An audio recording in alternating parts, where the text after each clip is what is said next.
जो पूछते हैं क्या होगा इस कानून से, मैं उनको कहना चाहता हूं कि 7 साल से ज्यादा सजा है वो सभी घृणित अपराधों के लिए। हमने फोरेंसिक साइंस लेबोरेटरी की विजिट को कंपलसरी किया है, जिससे कन्विक्शन रेशियो के अंदर बढ़ावा होगा।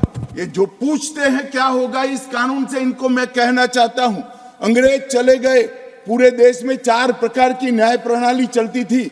आज कश्मीर से कन्याकुमारी और द्वारका से लेकर कामाख्या तक इस कानून के आने के बाद एक ही प्रकार की न्याय प्रणाली का चलेगी। मान्यवर, ये पूछते हैं क्या होगा, मैं इनको बताना चाहता हूं, महिलाओं के अधिकारों की रक्षा की बात थी, वो आप विदेश से आए हुए कंसेप्ट और एनजीओ को थोपे गए विचारों से करते थे।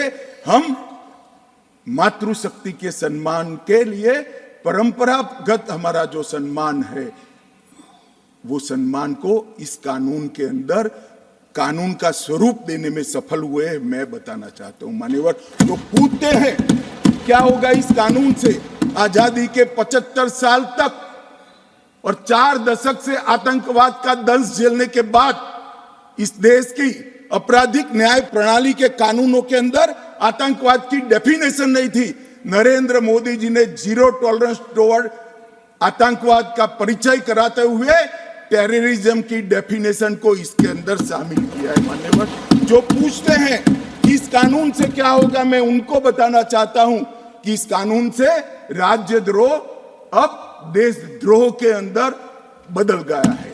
राज्य के शासन की रक्षा के लिए एक जमाना था जब ब्रिटिश ताज का इस देश के अंदर शासन था। मान्यवर, रानी के खिलाफ कोई आवाज नहीं कर सकता, फांसी पे चढ़ा दिए जाए।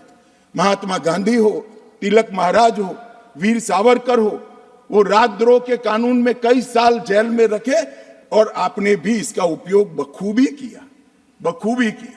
इमरजेंसी के अंदर ढेर सारे लोगों को जेल में डाल दिया, ढेर सारे विपक्ष के नेताओं। मान्यवर, हमने राजद्रोह के अंग्रेजी कंसेप्ट को समाप्त कर दिया है। शासन के खिलाफ कोई भी बोल सकता है इस देश के अंदर। अब वाणी स्वतंत्रता का अधिकार भी है और लोकतंत्र है, मगर देश के खिलाफ आप नहीं बोल सकते हो। देश के खिलाफ बोलोगे, देश के खिलाफ कुछ करोगे, देश के हितों को नुकसान करोगे, तो कठोर से कठोर दंड का प्रावधान इस कानून के अंदर। व्यक्ति और देश के बीच में क्या अंतर होता है?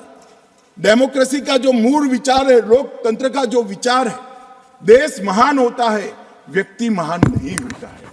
मान्यवर, इसको इस कानून के माध्यम से हम ला रहे हैं।